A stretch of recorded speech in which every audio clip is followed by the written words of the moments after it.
This podcast is a quest for well-being, a quest for a meaningful life through the exploration of fundamental truth. Enlightening ideas, insights on physical, mental, and spiritual health. The inspiration is love. The aspiration is to awaken new ways of thinking that can lead us to a new way of being well.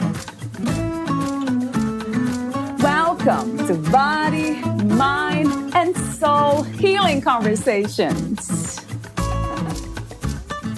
Inner peace requires that you start to listen and to act on what you hear. It is a multifaceted path where you work on self-love, not the ego's love. It is an unconditional love. The reason we can't love well those who are not in alignment with our own beliefs is because we don't know how to love ourselves unconditionally.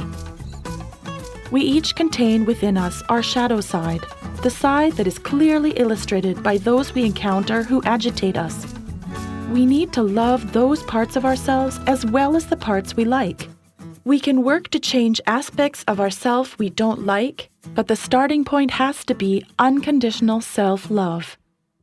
We need to learn how to love ourselves before we can love others well.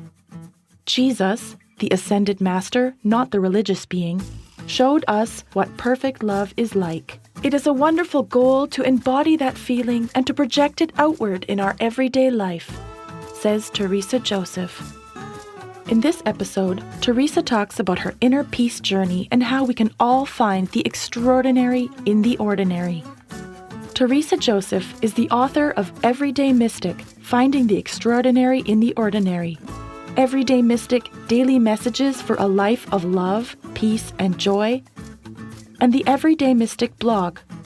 She is a mystic, spiritual mentor, intuitive healer, Reiki master, and artist, whose mission is to help others live their fullest, most joyful, and most loving life.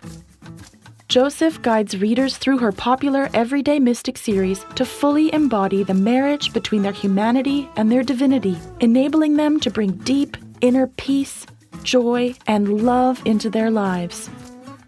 Prior to this, Theresa spent 18 years in finance at International Business Machines.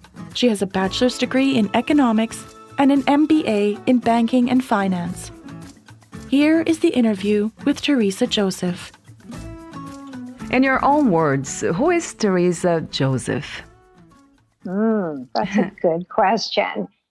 So I am somebody who is on a very ordinary path in life, having gone through working 18 years at IBM.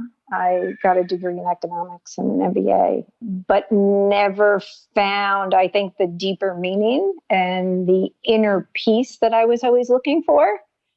So I was on this journey of discovery, and that's what led me from finance into Reiki and the whole world of consciousness and energy.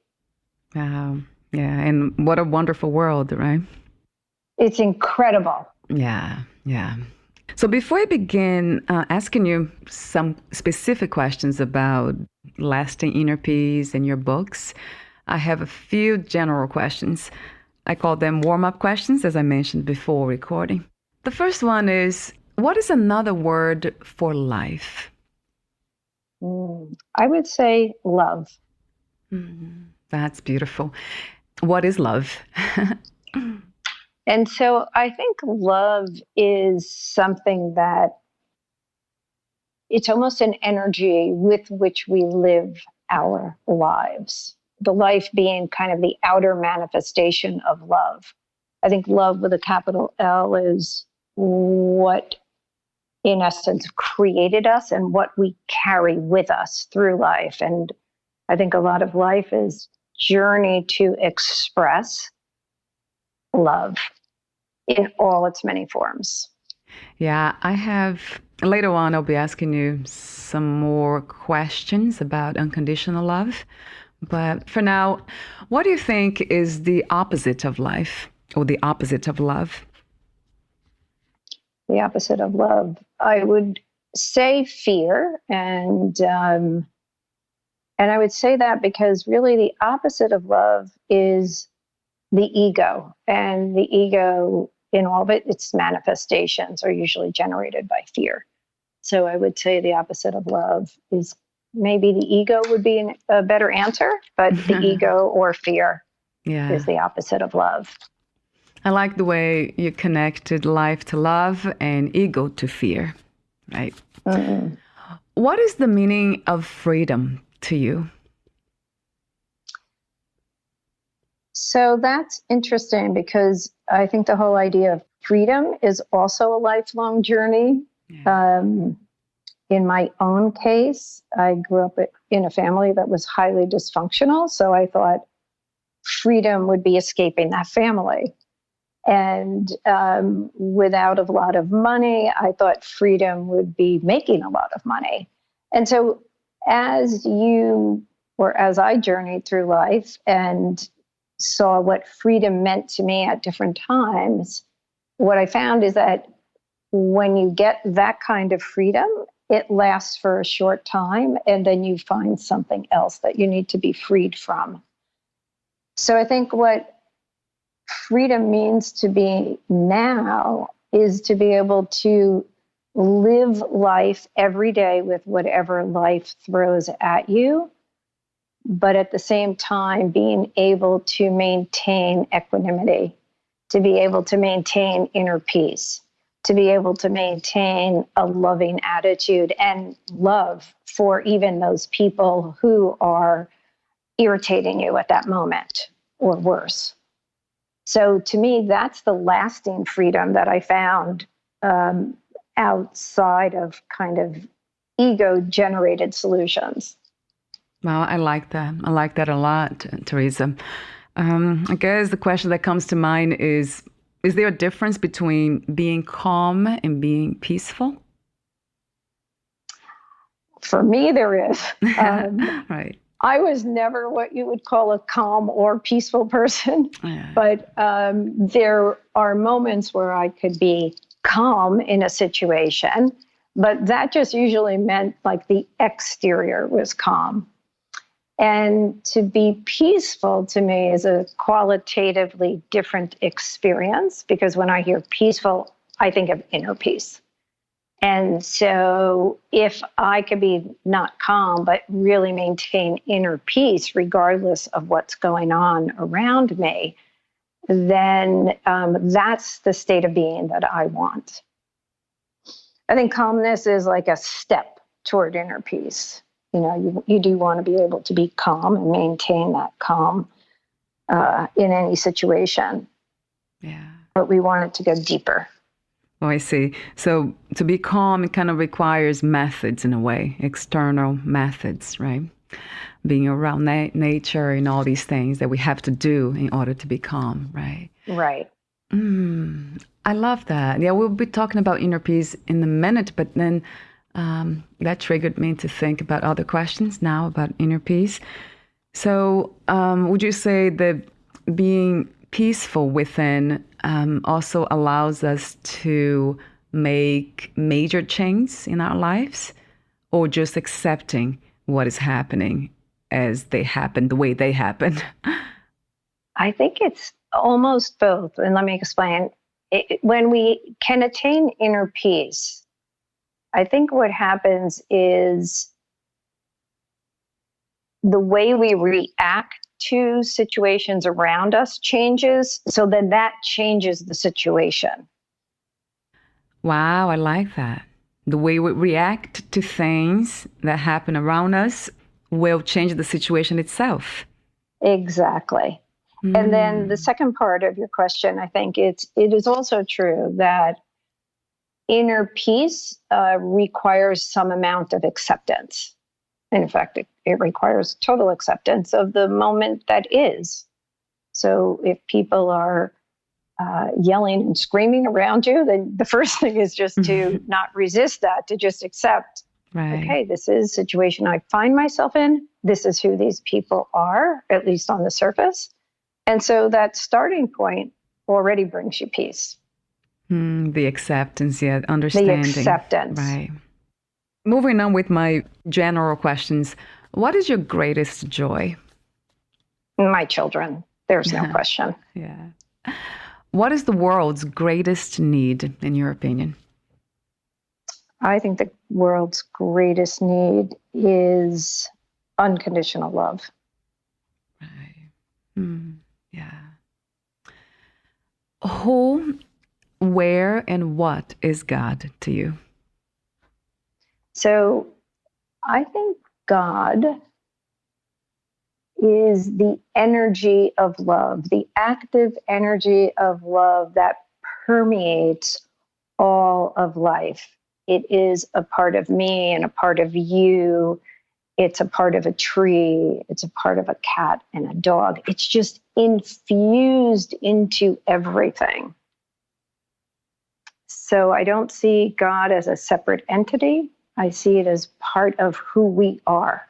Right. That's wonderful. Yeah, I believe that too. As you said earlier, do you connect love to God? You connected to life earlier. It's God also love, unconditional love? Yes, that's how I see. I see that energy that I call God as an unconditionally loving and accepting energy. And it's an unconditional love that doesn't make exceptions. It's not, well, I love everybody except you and you and you and Right. you. Right. I don't think God slices and dices. Like you said, no separation. Yeah. No separation. Do you think that life has a grand purpose for all of us? So I was told in meditation that the meaning of life is very simple and it's all about love. And so I think that I don't think there's a grand plan, but I think there's a grand state of being.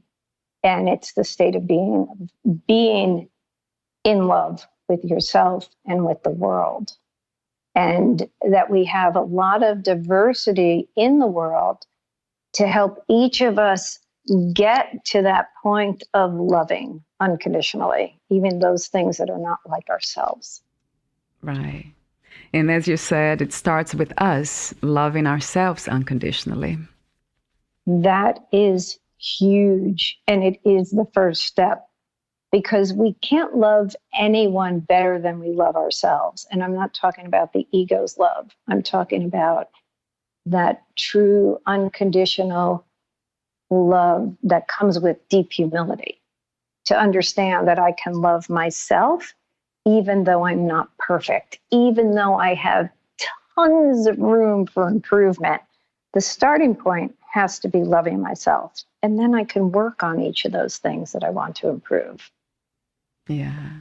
And what a great, amazing state of mind, right? To start working on ourselves. Yes. So let's talk about lasting inner peace. Talk to me about your most profound mystical experiences with Reiki. The most profound mystical experience was where I was at something called a Reiki exchange. So multiple and many people who practice Reiki will show up at one location so that we can work on each other. So I went to one of these, which was held in a community center gymnasium. It had probably 20 massage tables lined up in the middle of the gymnasium. They paired us off 2 at a time, and they said, okay, take a table and work on each other. So it wasn't a particularly spiritual setting. And I didn't know much about Reiki at that time. I think I had only achieved level 1 Reiki out of the 3 levels that are available. And I was paired up with this gentleman who said I should lay on the table first and he would channel Reiki energy to me. And so it was a bit of a strange experience, but I laid on the table amongst all these other 20 people laying on the tables and 20 practitioners working on each of those people. And all of a sudden Jesus appeared. And I have to tell your listeners that I don't see Jesus as a religious figure. I see him as a ascended master, if you will. And so he appeared to me, and it wasn't as if he came to me in the gymnasium. It's as if he reached in and pulled me across a veil, is the only way I could describe it. That might be the differentiating vibration that separated me in that gymnasium from where Jesus is. And what I was able to see is, one, there is no such thing as like a heaven that's up there. It's right here. It's just a different vibration, like right next to us, like right in front of us, all around us. And we just have to enter it. And so he pulled me into this space where I was with him, and he communicated without the use of words and without having me have asked a question, that the meaning of life, he said, it is so simple. It's all about love. And if somebody were to say those words to me in my normal waking life, I would say, that's nice. You know, I don't see it. I don't see it. I don't get it. I read the news. I don't see it. You know, I look at family interactions. I don't see it. And what happened to me when he pulled me across that veil is he pulled me into the space of unconditional love. And that was profound. I couldn't make this up if I tried. I could make up, maybe I could imagine a Jesus that pulls me, you know, and says, oh, Theresa, here I am, blah, blah, blah. But what I can't imagine is the feeling that he immersed me into. And it was so beautiful and so complete that even though I was at the time a wife, a mother of 2 children, and had a wonderful life in my own town, I didn't want to come back. I was just like, no, this is it. I am really happy here. But I did come back, and that was probably the experience that most set me on this path, searching for, what does that mean? I understand the words, you know, life is all about love. And I was immersed in the feeling. But how do I translate that into my everyday life? I was working at IBM easily 60 hours a week. I was always stressed. And I made it my mission to find out, how do we bring the feeling that I was allowed to experience into our own life? And so that's been my journey. And then that's now what I teach. Wow. What an amazing experience to have, because that becomes knowledge that it's hard to explain. It's very personal, but it's so powerful, isn't it? So powerful. Yeah, you can't live without it anymore. Now you know what love is. Can you please explain to those who don't understand? I think I'm one of them. I don't understand much about Reiki. Sure. Reiki is a Japanese form of energy healing or stress relief. It uses what in Reiki they call universal life force energy to help the body to heal itself. And the healing that occurs can happen at the mental, emotional, physical, or spiritual levels, or all of those. The Reiki practitioner is nobody special. They learn how to use this Reiki technique to essentially channel this or bring through this universal life force energy. So they're bringing it through them into the person that they're working on. Okay, so it's basically energy healing. It is energy healing. Okay. You mentioned Jesus earlier. the ascended master. So I have a question. How is Jesus as the ascended master different from the religious Jesus? Well, that's a good question. I'm not a religious scholar, but what I feel is that the Jesus that I learned about in Catholicism when I was in Catholic school from kindergarten to third grade, and that's the extent of my religious education, it always seemed like there was a patriarchy that was being reinforced by the religious Jesus. And there are a lot of rules that didn't seem to apply to the Jesus I met in that mystical experience. When he pulled me across, there was no patriarchy. There was no exclusion of anybody but based on their beliefs or their sexual orientation. I mean, the love was so complete.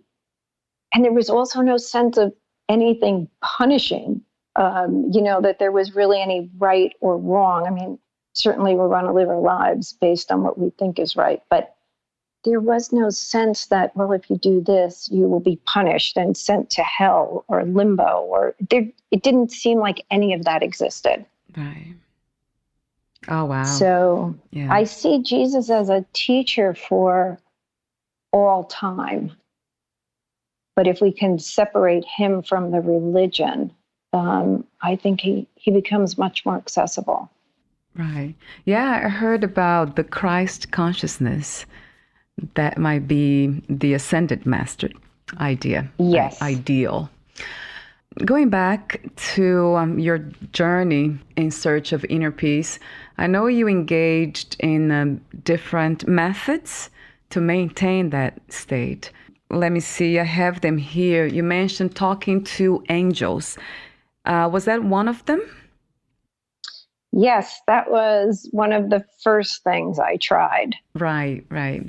Talk to me about that, Theresa.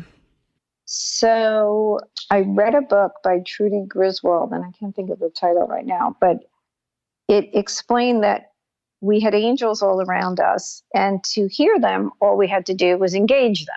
So we should start talking to them.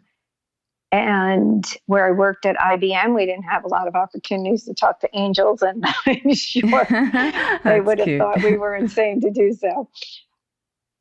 But when I would come home, I'd read my book, and I would do what Trudy Griswold said, and I would take out a piece of paper and write down my questions, the questions I had for my angels, and then I'd go to sleep, and she said, your angels will come to you. And sure enough, I would be woken up in the middle of the night, and the angels would be talking to me.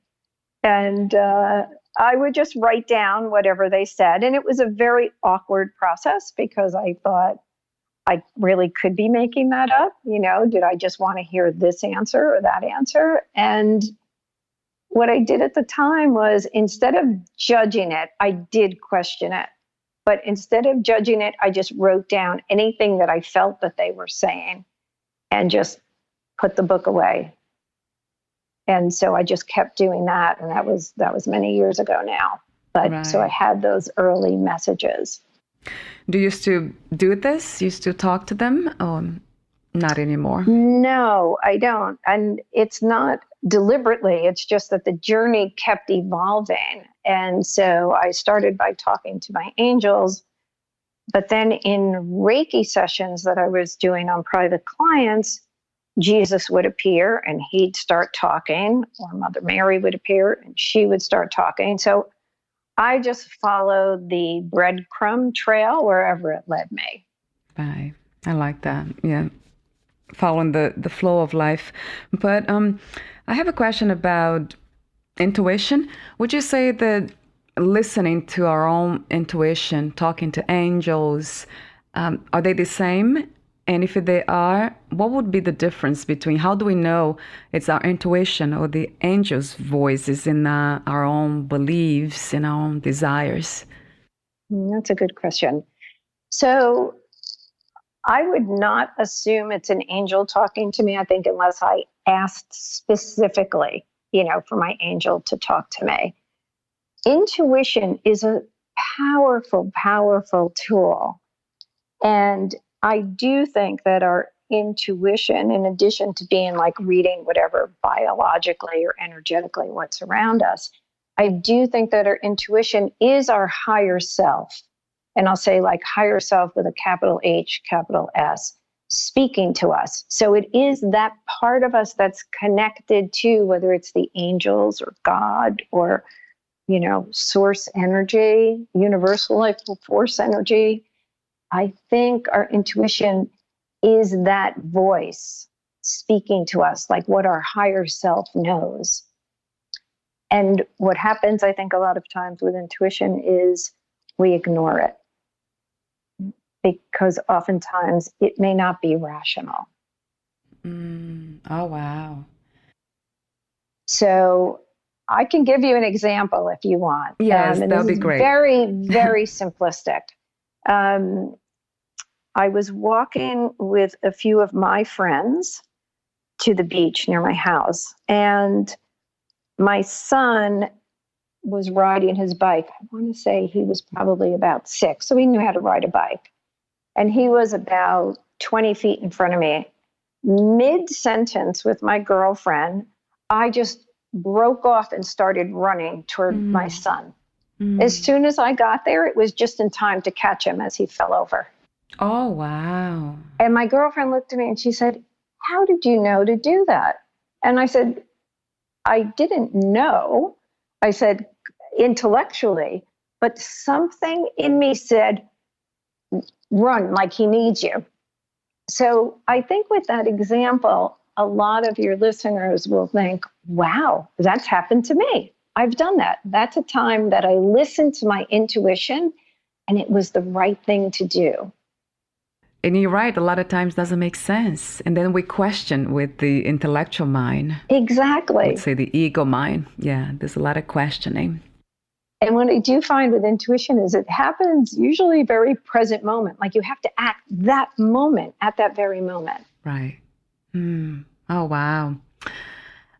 You also talked about to maintain the state of inner peace. You talked about doing Reiki on yourself. How is it possible and how is it done, actually? So this is part of the Reiki system. They do teach you that just as you can lay hands on somebody else to heal them, you can lay hands on yourself to heal yourself. And again, it's really about being conscious, putting your hands on yourself and saying, I channel this universal life force energy into myself to be used for my highest good. So it's really, it's honoring yourself in the equation and understanding that just like you're there to heal others, you can heal yourself. So we actually don't need others to perform the energy healing. At first, can we start doing that on ourselves, or should we begin? Absolutely.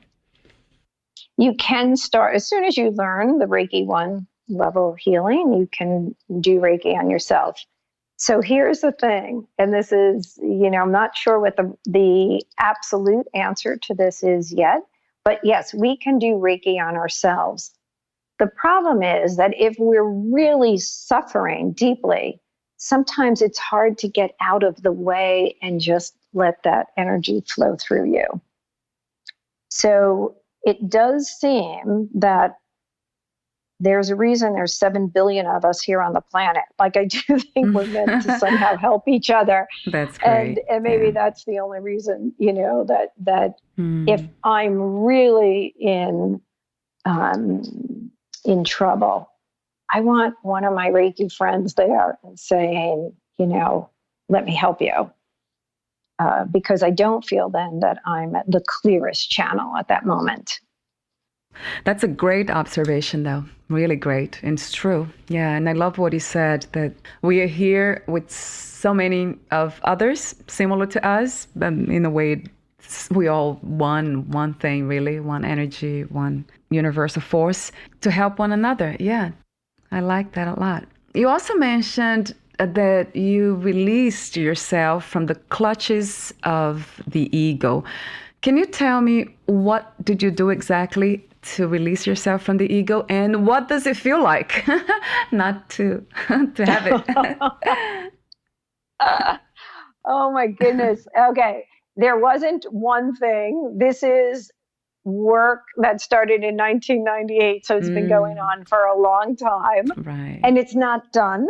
And I have a feeling, even on my deathbed, I'll be like, oh, right. Another ego lesson. So right. what I did to start the journey, and I would just say I'm on that journey, is first to become aware of the difference between my ego self and my spiritual self.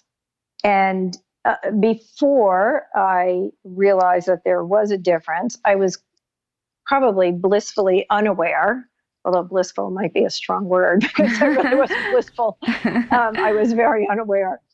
And so I realized that everything in my life could be used as a lesson in how to release myself from the grips of my ego. And that is ongoing. I mean, there's almost everything we do, everything we say. If we step back for a moment and just ask ourselves, wow, where did I respond from? Was that my ego responding? Or was that my higher self responding? And usually the ego sets up a situation where there's a winner and a loser. And love sets up a situation where there are two winners. So it's pretty easy if we really want to start looking at where our ego is involved, and be honest with ourselves. Any situation where you're like, let's say there was an argument and you are absolutely certain you were right, the other person's wrong, and they just have to come around to your point of view. Well, you can pretty much be sure that's your ego directing that entire thing. And there may be a, quote, right or wrong answer. I mean, usually we're talking about things that are not mathematical. This is life. So answers are gray. Regardless, even if the person is right or wrong, you have to be able to step back, put your ego back, and say, it's okay. This person truly thinks that their view is the right view. How can we come to some middle ground? But the only way you can do that is to step back and release your need to be right.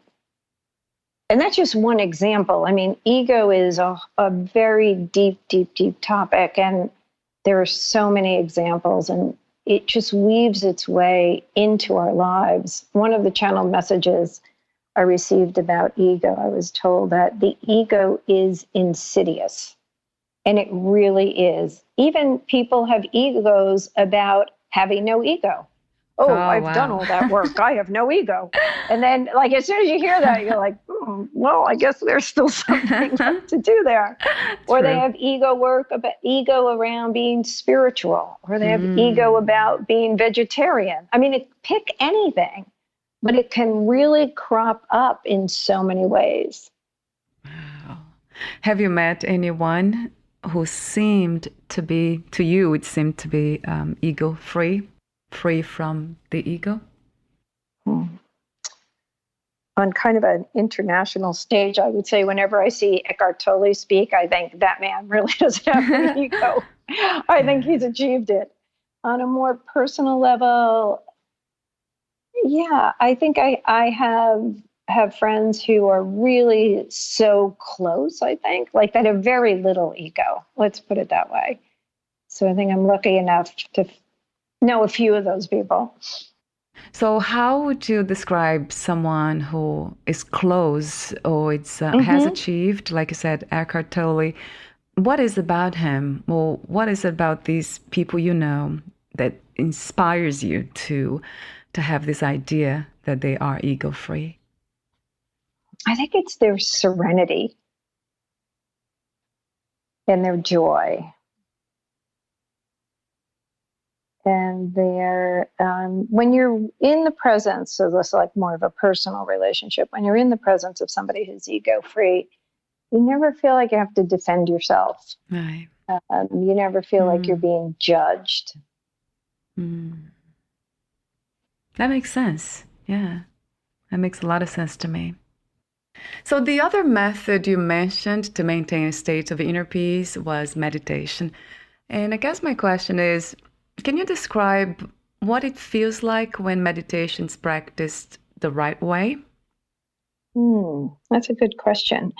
I'm not going to speak as an expert, like meditation teacher, where, this is how this type of meditation should be versus another. I taught myself to meditate using Brian Weiss's guided meditation called Achieving Inner Peace and Tranquility in Your Life. And so to begin, I just followed along with his guidance and did exactly what he was saying. And I did that for a while until one day I turned on the meditation, the music started playing, and I realized that I was no longer hearing anything he said, and I was actually meditating. I was in my own space. My brain had slowed down. I wasn't thinking, which is really amazing. And I felt more spacious. I felt like although I could sense my surroundings, I could hear the telephone ringing or somebody honking a horn outside, I wasn't reactive, which is a really new experience. So in my practice, I would say when I'm doing it right according to the way I like to feel in meditation, that's the space I'm in, where there can still be sound around me. There could be someone yelling across the street, but I am non-reactive. And my thoughts are they're either zero thoughts going through my head or very few. And if they do go through, I just let them go. How interesting. And so, yeah, it's a space that's very, very peaceful and was not my natural state before I learned to meditate. So when you say I was not thinking, no thoughts were there, do you actually mean that you're not giving attention to them? Is it possible really not to think? So that's a good question too, because for me, there are times when there are actually thoughts and I'm just letting them go. But there are many times when I'm in a very deep meditation where there literally are no thoughts. And that doesn't mean that I'm not having experiences, but they are not in my brain. They are not thoughts about anything that's practical to my life. It's usually a space where I feel connected to source energy with a capital S. And so all kinds of enlightening things happen in that space. I often experience that state of being aware that I'm not the thoughts.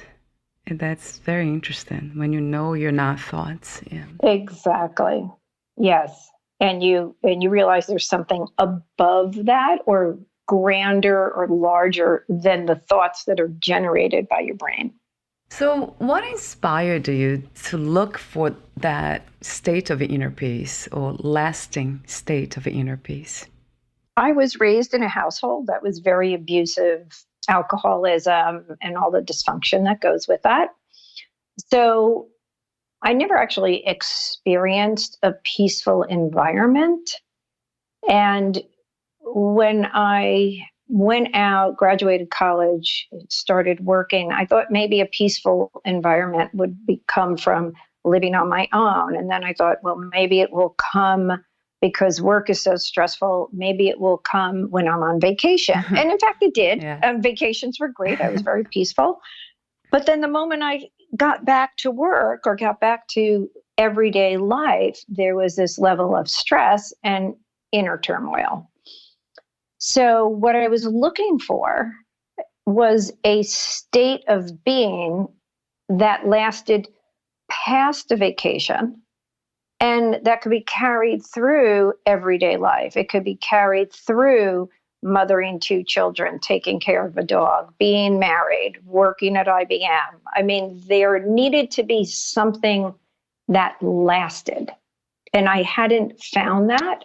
And I didn't know I would find it with meditation or with Reiki. They were just steps on a path that I thought, okay, well, this hasn't worked. Maybe this will. Right. So you tried different methods. Would you say that one method was more effective than others? No, I would say that it was the combination of all of the things I did, which were reading as much as I could get my hands on about the difference between the ego and what consciousness was, and practicing Reiki, because that took me out of my mind. You know, when I was using my brain, nothing would happen. When I would let go of my thoughts and my need to produce an outcome, people would heal. So that was an interesting experience for me. And then meditation came actually after that. And I found that meditation was another step and another way to be in that space where my mind wasn't directing the show. Right. Wow. Do you still use those methods?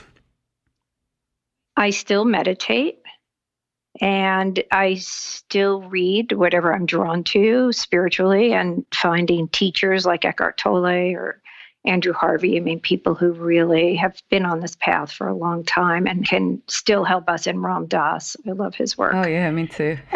He's so great. big fan of his. Mm-hmm. And so I'm still reading and still practicing meditation. My Reiki practice has changed from something I call, from calling it Reiki to channeling grace. It's the same exact thing. It just, for me, channeling grace recognizes the role of the divine in the practice. The role of the divine. Yes. Wow, I would love to understand that better. How can we identify the divine when practicing using these methods? Would you like to elaborate on that? That's a big topic, and actually that's what my first book was about. The first book is called Everyday Mystic, Finding the Extraordinary in the Ordinary. And it is about that path of understanding how God shows up in your life. And what do you do with that once you see the presence of the divine or source energy in your life? So most of us think you connect with that energy once a week at some service for an hour, and you sit there and you listen to people talk to you. But to me, that was never the experience of source energy. And so that always fell flat for me. And then working and raising children, I never had really the luxury of going off to Bhutan or Tibet or, India to an ashram. And I'm sure that would be wonderful. But I was faced with the prospect of learning about this while living an everyday, ordinary life. Kind of while being in the chaos of our life. And so I think that's where I use then everyday practical experiences to determine where God was in them. So, for instance, I would start with something very simple like, okay, God, energy, whatever you are, if you're there, I think you're a part of me. I think we are God. So how are you going to help me? How are you going to guide me? And by the way, that whole discussion comes in tandem with the idea of surrender and letting go of ego, right? So all these lessons are all wound into that one question. And so the question may be, should I have coffee or tea today? Should I actually meet with person A today, or should I cancel that? And so it was about just tuning in and going, okay, what is it? Am I hearing something? Am I feeling something? And then just through practice, understanding what those feelings were. And then sometimes making the wrong choice and go, oh, okay, that really wasn't the right choice. Maybe I didn't hear it clearly. Let me try this again. And one example was I was driving, my son was about to enter high school, and we lived in Greenwich, Connecticut. So it's like a very high intensity town. Everybody wants their kids to be like superstars. So I was driving by thinking, okay, what social studies and English track should he be on? And I'm not sure because, if he's not in the honors track, he's going to get lost in the system someplace.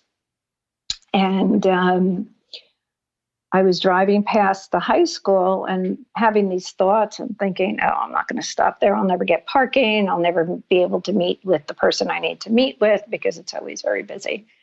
And I kept hearing a voice say, turn around, turn around, turn around, go back to the school.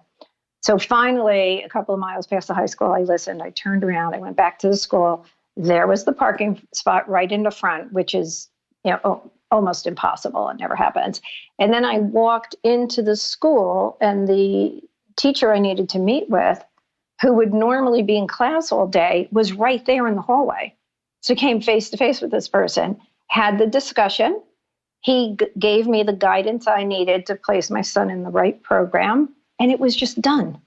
It was that easy. And I thought, okay, so that voice that said, turn around, do you know how many times we all hear those kinds of things and we just ignore it? Like, that's ridiculous because our logical brain kicks in and gives us all the reasons why that's not a good idea. So once I started on that path and I saw, wow, when we do follow that small voice, or sometimes it's a feeling. I mean, I actually hear things, but I also sometimes just get a feeling. What I found makes the difference in life for me is to act on what I hear and what I feel. And typically that's very irrational. It would sound irrational to most people. Yeah, now it makes sense because now we're talking about the conditioned mind and programming. So it will feel very unnatural to go against what we are used to, which is very challenging for us to change. So it makes sense. It's easier to just do whatever we are doing, we have been doing, than just to do something completely different. Exactly. And especially when, again, you're engaged in life, like an ordinary life. Maybe you have a family. I mean, I had 2 children and I had a husband. So I also, then there are things that would affect not just me. So it really is a delicate balance of trying to find, how do I act on this and still manage to exist within a marriage and as a functioning mother and volunteer within the community. So it's a delicate balancing act, but my husband was very supportive. So I give him credit for that. Yeah, that's wonderful. Yeah. When that can be the case, because the more engaged or the more involved we are with the life that we built and we thought, then it would be even more challenging, like you said, being a mother and a wife, and now having to revise all that and make big changes will look very much illogical, through the eyes of others, right, in society. Absolutely. And, with my journey, it started with listening to small things like turn around, go to the high school, have this conversation. And then that led to, I think once you open that door and you really, with your heart, say to the universe, I want to live like this. I want to live, as in my words, is on God's jet stream. That's how I want to live my life. I'm going to leave the world of, now I've trained as an economist and I have an MBA in banking and finance. It's a very logical, easy to justify. You put things on a spreadsheet and they either add up or they don't add up. So you either go this way or you don't go that way. So, but when it comes to being on God's jet stream, there's no such chart. There's no black and white. So you really have to come to learn humility, to surrender your ego, surrender your need to be right, and be willing to take that kind of leap of faith that says, I trust that as I step off this cliff, God's hands will appear. I think I had a dream once, and it was that scene. I stepped off a cliff, and God's hands appeared, and I walked right into his hands. And I said, because it probably wasn't so much a dream as a vision, I said to God at that point, I said, well, that was easy because your hands were there. And he said, no, my hands were there because you had faith. Right. And how wonderful. Yeah. So I think that's there for all of us. And one of the things I try to make super clear in my book, Everyday Mystic, Finding the Extraordinary in the Ordinary, is that you don't need to be special in any way to have these experiences. I don't have a special talent. My only desire was to find a life of inner peace and to really know God.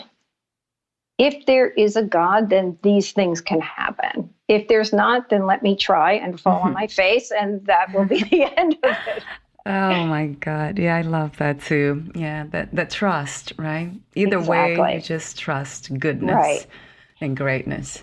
And I would like to say about trust, it's not a straight trajectory from, let's say, like 0 trust to 100% trust. It's a wavy line. It goes up and down, and hopefully it's trending up. Sometimes it's not. Up and down, trending down. And it's a roller coaster ride.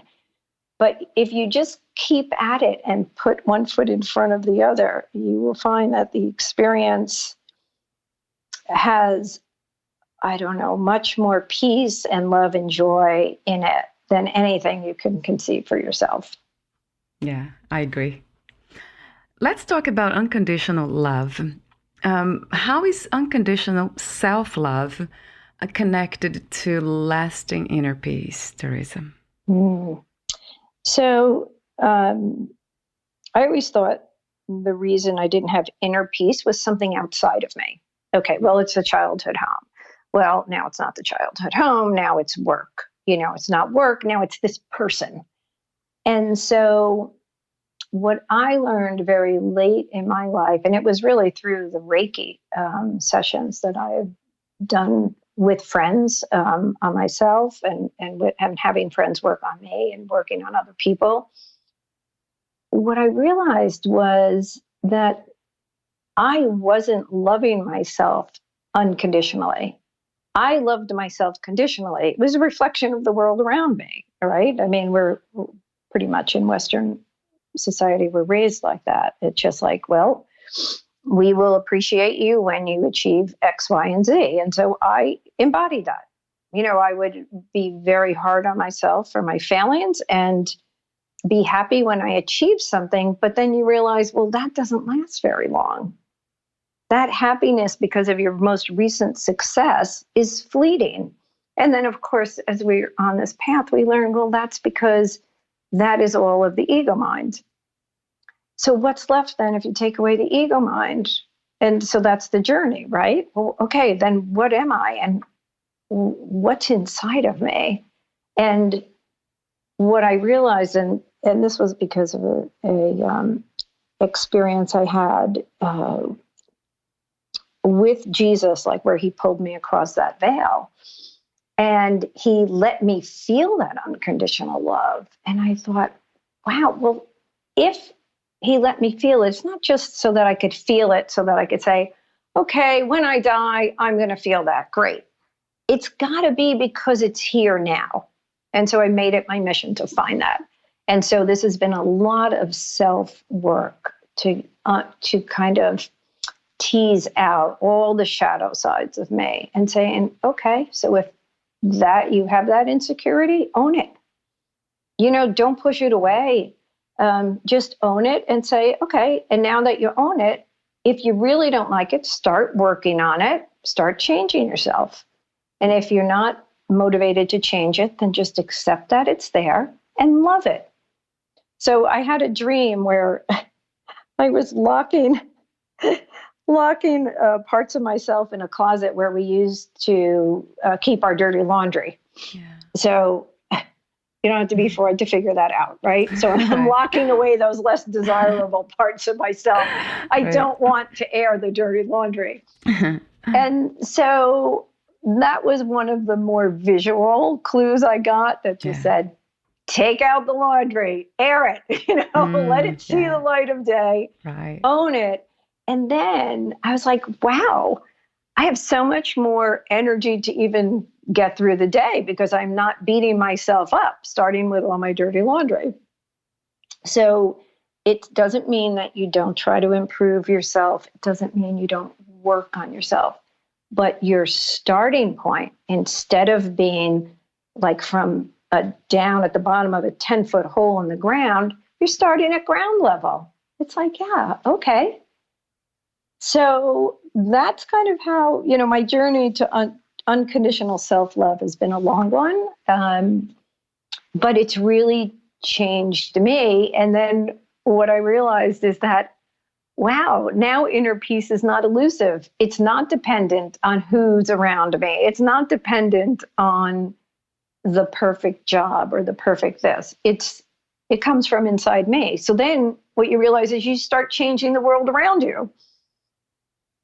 And this is actually a lot of the people I work with too. Self-love is just one of the key elements that we all need to work on to change our lives. Because when you get that, that's like the first building block. And we can then really build a much more peaceful life on top of that. Yeah, so true. So self-love, in a way, it's more of this unlearning work than learning, isn't it? Exactly. So much so. In your book, Everyday Mystic, Daily Messages for a Life of Love, Peace, and Joy, there are some wonderful and meaningful messages that I read and resonated a lot with my heart. So I have them here in front of me. The first one that I wrote is when you say, the more you accept that you cannot control others, the more peace you bring into your life. And then my question is, how do we know when we are choosing to help other people in need rather than trying to control them?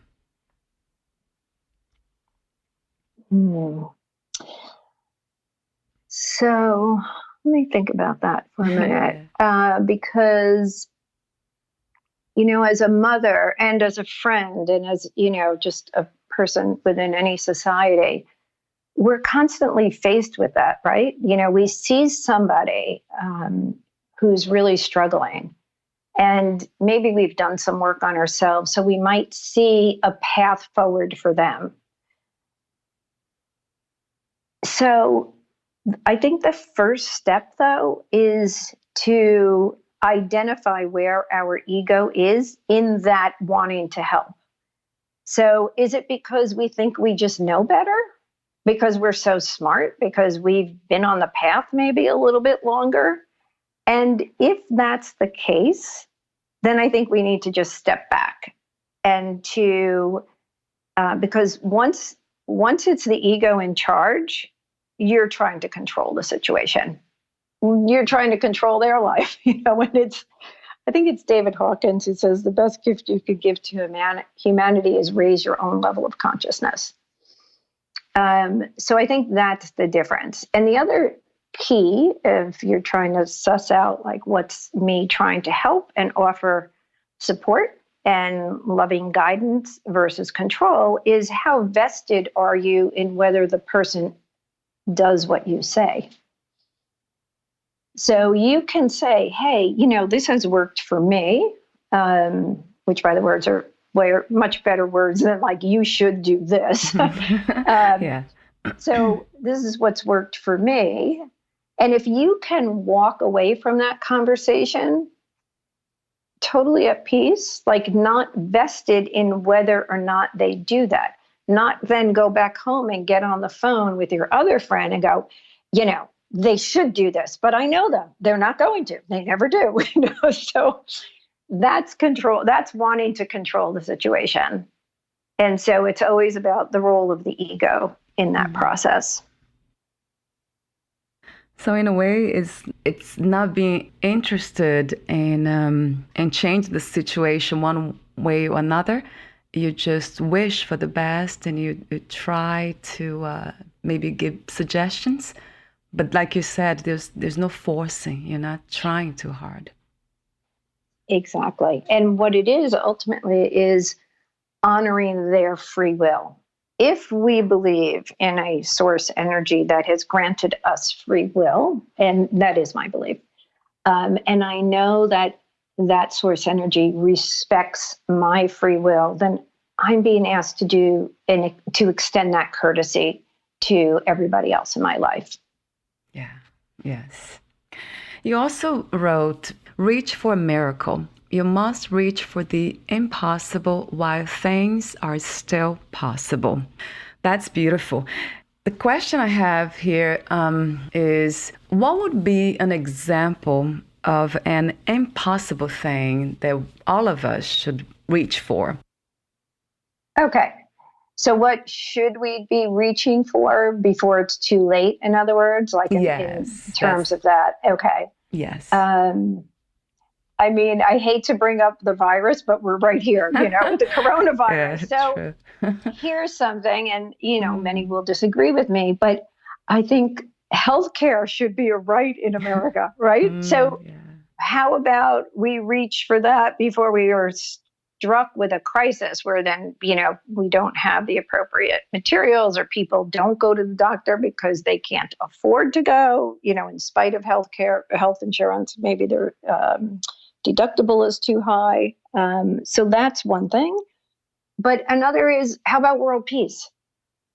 It's not too big a goal. What the problem is, we don't actually reach for peace. We accept that we can't have it globally because of the differences. So if we can't imagine it, we can't have it. And then maybe it does become too late at some point. And I'm hoping not. I'm hoping that people are all working toward higher levels of consciousness. And at some point, we will try things like sending love as opposed to sending rockets. Wow. Wow, I love that, Theresa. Would you say that the world peace, the state of world peace starts with individual inner peace? I would say we cannot have a peaceful world without peaceful individuals. And if we can't have peace within ourselves and within our own families, how do we expect to have peace between nations? It's impossible. Yeah, I agree. Because we can't even get it right within, a family where you're all born together. You're the same nationality, same culture. You speak the same language. You have the same economics. So that's a good impossible to begin with, right? Inner peace. I think so. Why? Yeah, I don't think it's not out of reach, only because I know I've walked that path and it's taken me a long, long time. But hopefully my journey can help shorten the journey for others. Oh, yeah, we can help one another. Like Ron does, he says that we can walk one another home. We are walking each other home. It's beautiful what he says. I love that saying. Yes, it's so beautiful. That's true, isn't it? Like if you find inner peace, I find, and then we can just, we can help people around us. Exactly. You can tell me what you've learned. I'll tell you what I've learned. And hopefully some of that will, get incorporated into another life, and we just keep moving. Yeah. You also said, fear not. You are comforted in the knowledge of your unity with God. My question is, what is to live without fear? And how do we know what fears are real and the ones that are illusions? So interesting. Okay.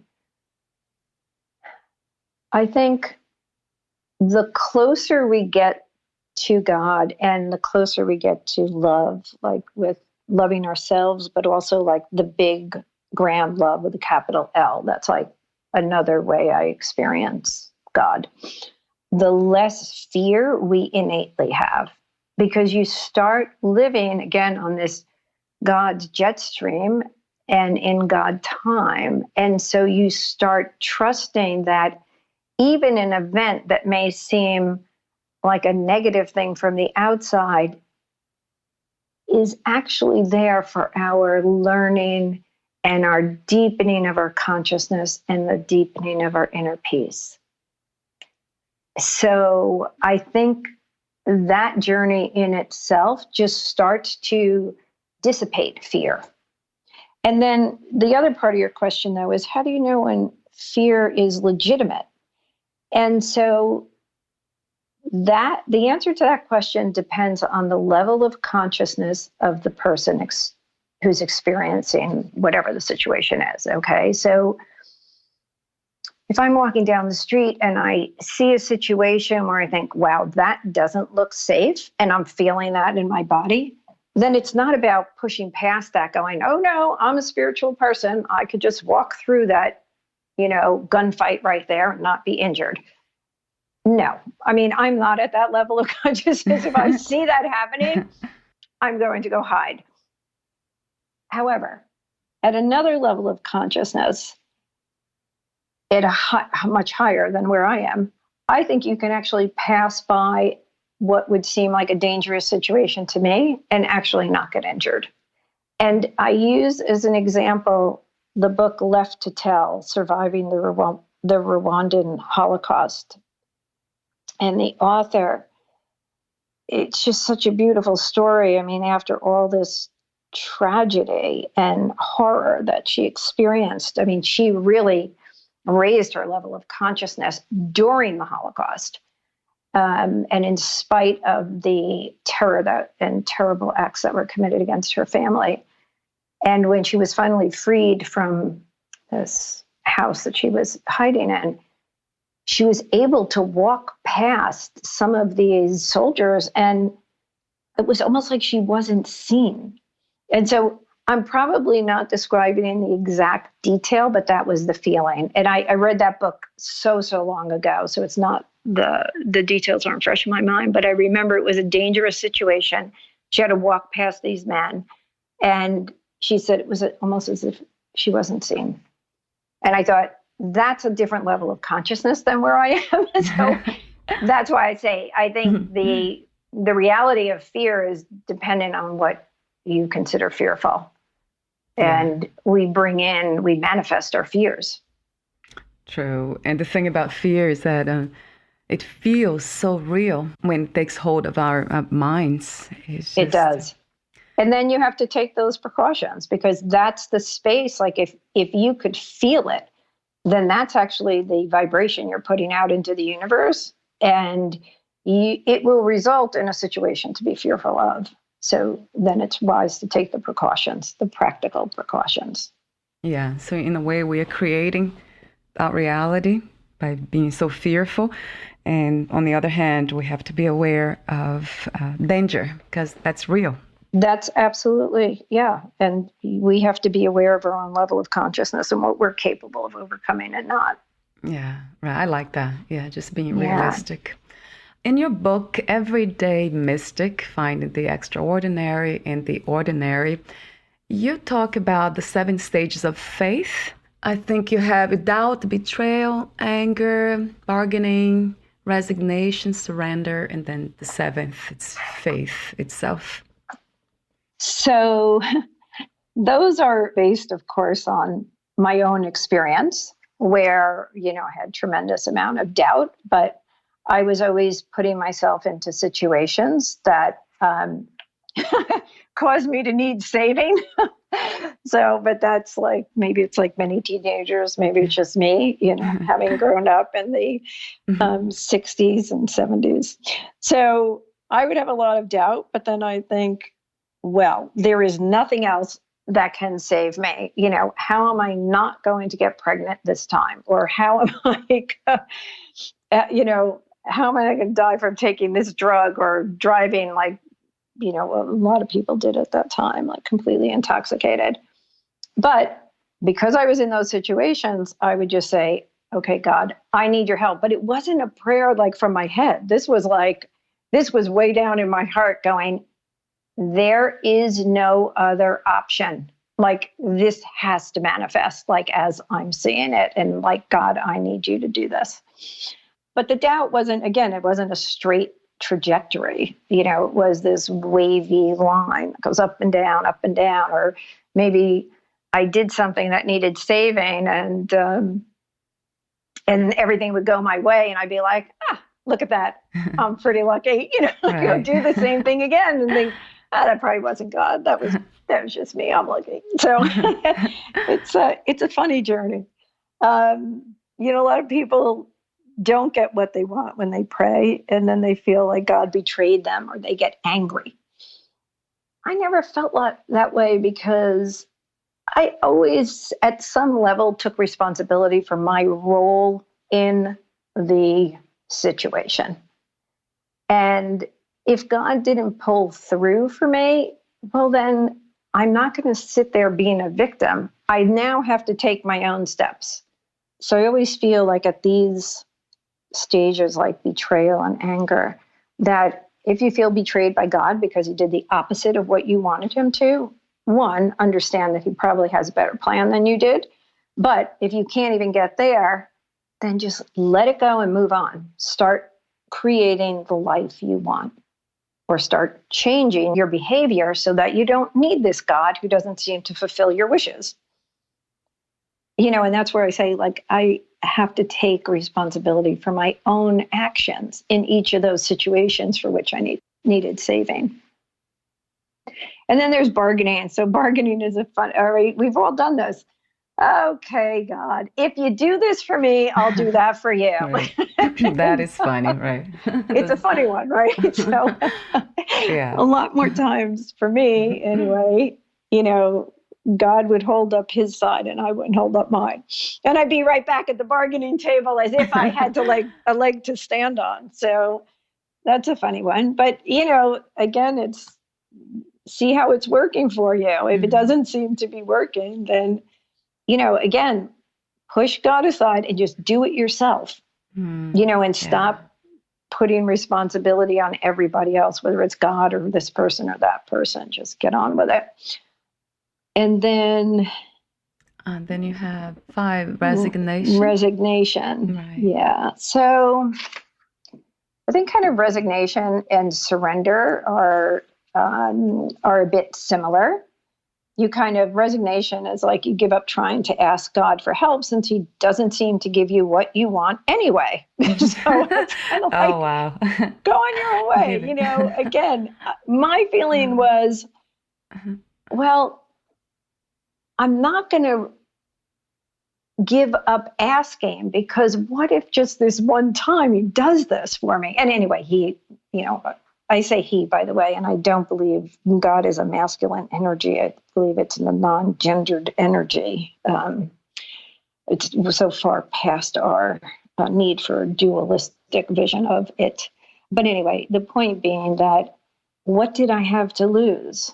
What, to be embarrassed that I say, I prayed to God for this because it was my only alternative, and then to feel humiliated because, maybe somebody could scientifically prove there's no such thing as God, which obviously they haven't yet. But, there's a lot of arguments on both sides. But I thought, what do I have to lose by asking? So I never resigned.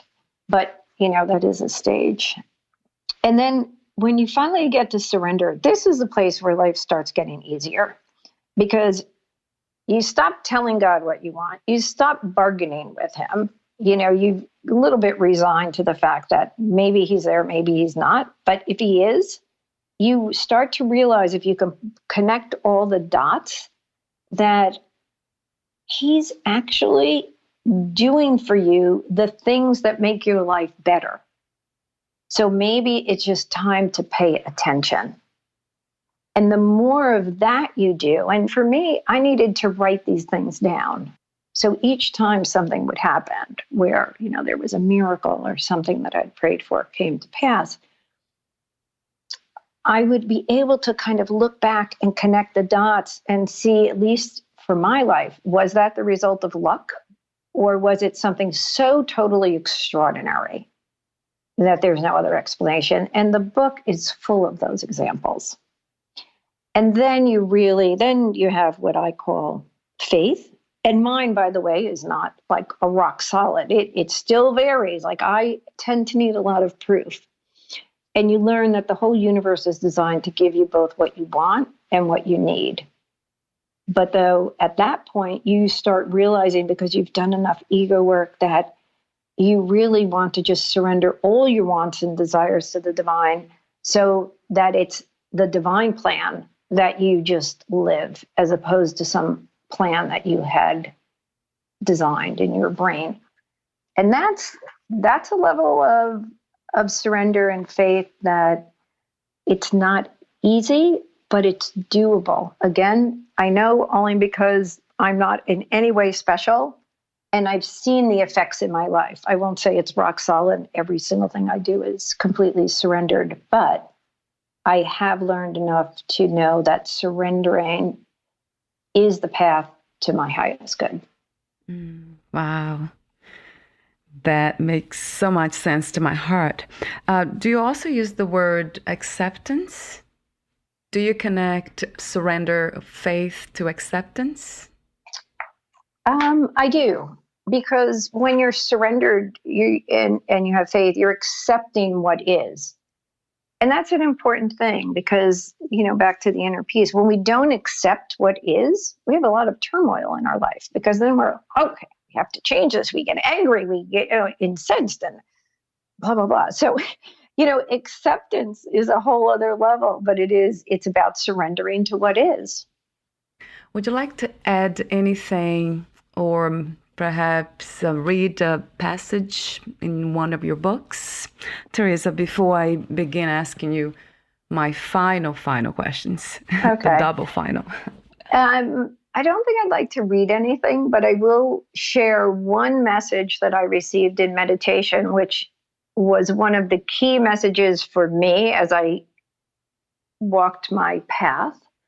And it was God saying, when you judge, you are so condemned. You are not meant to carry the weight of that judgment.